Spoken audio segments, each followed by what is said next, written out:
The live TV, सच सबसे आगे। नमस्कार, आप देख रहे हैं द लाइव टीवी और मैं हूं आपके साथ मुनमुन रहमान। वन नेशन और वन इलेक्शन, इसे लेकर मोदी सरकार जो है वो कई समय से बहस कर रही है और उस पर जोर दे रही है, लेकिन अब इसे लेकर कयास जो हैं वो तेज हो रहे हैं।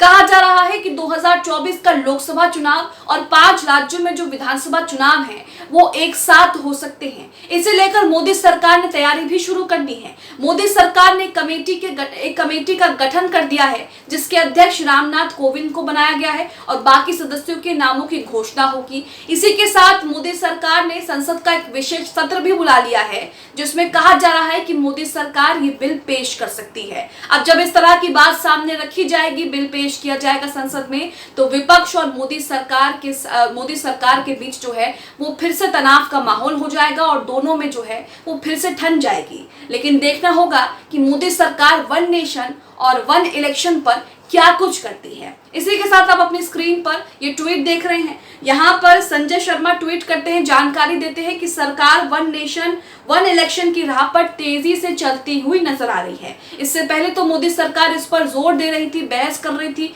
इसका समर्थन शुरू से ही मोदी सरकार कर रही है, लेकिन अब मोदी सरकार इसे लेकर तैयारी भी जो है वो जोरों शोरों पर कर रही है। आगे लिखा है कि पूर्व राष्ट्रपति रामनाथ कोविंद की अध्यक्षता में कमेटी बना दी गई है। बाकी सदस्यों के नामों की घोषणा भी जल्द हो जाएगी। लग रहा है लोकसभा चुनाव 5 राज्यों के चुनावों के साथ ही करा सकती है सरकार, और इसी तरह की बातें कही जा रही हैं। मैं इंडिया टीवी का आर्टिकल भी आपके सामने रख रही हूँ, जिसमें इस कमेटी का जिक्र किया गया है और कमेटी के बारे में बताया गया है। हेडलाइन में आप देख रहे हैं, लिखा है वन नेशन वन इलेक्शन पर मोदी सरकार का बड़ा कदम। पूर्व राष्ट्रपति रामनाथ कोविंद की अध्यक्षता में कमेटी का गठन कर दिया गया है, जिसके अध्यक्ष भी रामनाथ कोविंद होंगे और दूसरे सदस्यों का नाम जो है वो जल्द ही घोषित कर दिए जाएंगे। आगे लिखा है कि वन नेशन वन इलेक्शन के लिए केंद्र सरकार ने कमेटी का गठन कर दिया है। ये कमेटी पूर्व राष्ट्रपति रामनाथ कोविंद की अध्यक्षता में गठित की गई है। थोड़ी देर में इस कमेटी के सदस्यों का ऐलान भी हो जाएगा।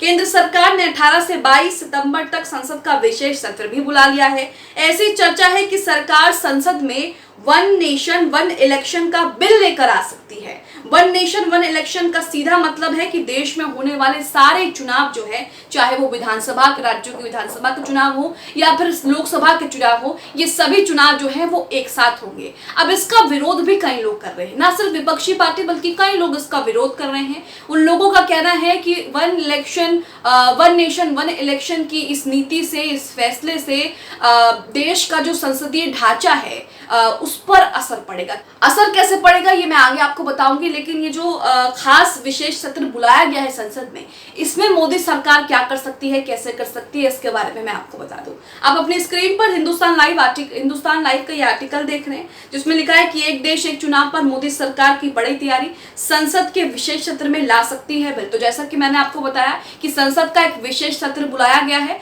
और इसमें एक विशेष बिल ला सकती है, जिसमें वन नेशन वन इलेक्शन का जो है ये बिल लाया जाएगा और इसे लेकर इस पर बहस होगी। इसी के साथ आगे लिखा है कि केंद्र ने 18 से 22 सितंबर तक संसद का विशेष सत्र बुलाया है, जिसमें 5 बैठकें होंगी। संसदीय कार्य मंत्री प्रहलाद जोशी ने गुरुवार को सोशल मीडिया साइट पर इसकी जानकारी दी है। इसके बाद ये अटकलें लगाए जाने लगे कि विशेष सत्र के दौरान मोदी सरकार कोई अहम बिल ला सकती है, तभी तो सरकार जो है वो विशेष सत्र बुला रही है। सूत्रों के अनुसार माने तो 5 दिनों तक चलने वाले संसद के विशेष सत्र में केंद्र सरकार एक देश एक चुनाव बिल लाने की तैयारी में है। तो यहाँ पर आप देख रहे हैं कि भारतीय जनता पार्टी, मोदी सरकार जिस तरह से वन नेशन वन इलेक्शन पर जोर दे रही थी, अब उसे लेकर तैयारी भी शुरू करती है। यहाँ पर किस तरह से सरकार जो है वो एक्शन मोड में आके कमेटी का गठन भी कर दिया है, साथ में बिल पेश करने के लिए, बिल पास करने के लिए संसद का जो खास सत्र है वो भी बुला लिया गया है। अब इस बीच विपक्षी पार्टियां जो हैं इसका विरोध कर रही हैं। कई लोगों का कहना है कि इससे जनता के जो मुद्दे हैं उन पर असर पड़ेगा, संसदीय जो ढांचा है, कानून व्यवस्था है, उस पर भी असर पड़ेगा और साथ ही कई तरह की चीजों भी इसमें शामिल हैं। अब जो लोग विरोध कर रहे हैं उनका क्या कहना है ये भी आपको बताते हैं। वन नेशन वन इलेक्शन के कुछ नुकसान आपके सामने रख रहे हैं। कई लोगों का यह मानना है, कई लोगों का यह कहना है कि एक देश यानी कि वन नेशन वन इलेक्शन को देश के संघीय ढांचे के विपरीत और संसदीय लोकतंत्र के लिए घातक कदम जो है वो साबित हो सकता है। कहा जाता है कि इसमें कुछ विधानसभाओं की मर्जी के खिलाफ उनके कार्यकाल को बढ़ाया या घटाया जाएगा, जिससे राज्यों की स्वायत्तता प्रभावित हो सकती है। कई लोग जो है इसे संसदीय लोकतंत्र के लिए घातक बता रहे हैं और साथ ही कह रहे हैं कि विधानसभाओं की मर्जी के खिलाफ उनके कार्यकाल को घटाया और बढ़ाया जाएगा, जिससे राज्यों की सरकारों पर जो है वो असर पड़ेगा। यहाँ पर कई लोगों का ये भी कहना है कि जो क्षेत्रीय मुद्दे लोगों के होते हैं, लोकसभा चुनाव में अलग मुद्दे होते हैं, राज्यसभा चुनाव में राज्य के चुनाव में अलग मुद्दे होते हैं। यहाँ पर जो राज्यों के विधानसभा चुनाव होते हैं उसमें जमीनी मुद्दे होते हैं, लेकिन जो लोकसभा के चुनाव होते हैं उसमें दूसरे मुद्दे होते हैं। तो यहाँ पर कई लोगों का ये भी मानना है कि जो लोगों के क्षेत्रीय मुद्दे हैं उस पर असर पड़ेगा, क्षेत्रीय मुद्दे कहीं ना कहीं दब जाएंगे, नजरअंदाज होंगे। कुछ लोगों का मानना है कि अगर लोकसभा और राज्यों की विधानसभा के चुनाव एक साथ करवाए जाते हैं तो राष्ट्रीय मुद्दों के सामने क्षेत्रीय मुद्दे जो हैं वो प्रभावित हो सकते हैं। जैसा कि मैंने आपको बताया कि जब विधानसभा चुनाव होते हैं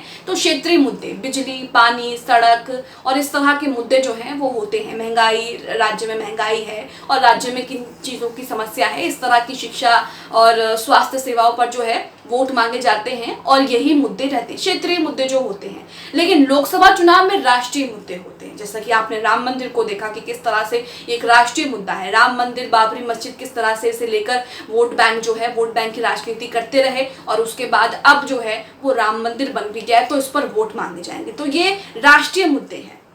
लेकिन यहाँ पर जब लोकसभा चुनाव और राज्यों के जो विधानसभा चुनाव है वो एक साथ होंगे तो यहाँ पर क्षेत्रीय मुद्दे जो है वो लोगों के नजरअंदाज कर दिए जाएंगे। एक साथ चुनाव में क्षेत्रीय दलों को नुकसान पहुंच सकता है। वजह ये बताई जाती है कि इससे वोटरों की एक ही तरफ वोट देने की अधिक संभावना होगी। और इससे होगा क्या? इससे ये होगा कि केंद्र में जो सरकार है, जो पार्टी है, उसी की जीत होगी, उसी के जीत की संभावना जो है यहाँ पर ज्यादा होगी। तो ये दो नुकसान है। साथ में कई लोगों का कहना है कि भारत की जनसंख्या बहुत बड़ी है, इसलिए वन नेशन वन इलेक्शन जैसी जो नीति है वो काम नहीं आएगी और यहाँ पर चुनाव के परिणामों में जो है वो देरी भी हो सकती है, जिससे राजनीतिक अस्थिरता की आशंका रहेगी। तो यहाँ पर आपने देखा कि वन नेशन वन इलेक्शन को लेकर जो विरोध हो रहा है, विरोध करने वाले लोगों का क्या कहना है। साथ में मोदी सरकार जो है इसका समर्थन कर रही है और कह रही है कि इससे पैसे की बचत होगी, संसाधनों की बचत होगी। लेकिन आप सोचिए कि यहाँ पर जो जनता है उनकी राय पर भी असर पड़ेगा। मान लीजिए वन नेशन वन इलेक्शन होता है तो उसमें जो विधानसभा के चुनाव है वो भी एक साथ होंगे, लोकसभा के चुनाव भी एक साथ ही होंगे। यहाँ पर जो लोग, कई लोग जो है, जनता जो है यहाँ पर विधानसभा के जो चुनाव होते हैं, जिस राज्य में पार्टी को जिताती है उस राज्य की पार्टी में उसका काम देखती है। अगर उस पार्टी का काम अच्छा नहीं हुआ, विधायकों का काम अच्छा नहीं हुआ, जैसे जैसे वादे किए हैं, तो उन्हें लोकसभा चुनाव में जवाब देती है, उनके सांसदों को नहीं जिताती, वोट नहीं देती। इस तरह से तोलमोल करके जो है जनता अपने वोट देती है। लेकिन जब एक ही वक्त चुनाव होंगे तो यहाँ पर जनता के क्षेत्रीय मुद्दों के साथ साथ यहाँ पर जनता के पास ज्यादा ऑप्शन भी नहीं रहेगा, यानी कि एक तरफा वोट होंगे और उसके बाद आप कुछ भी नहीं कर सकते। तो यहाँ पर कई लोग इसका विरोध कर रहे हैं, कई लोग इसका समर्थन भी कर रहे हैं। आप वन नेशन वन इलेक्शन को लेकर क्या सोचते हैं? आपकी इस पर क्या राय है? मोदी सरकार जिस तरह से इस पर तैयारी कर रही है, इस पर कमेटी का गठन कर दिया है और अब बिल लाने की भी तैयारी की जा रही है, आप इसे लेकर क्या सोचते हैं? हमें कमेंट बॉक्स में अपनी राय जरूर दें। द लाइव टीवी, सच सबसे आगे।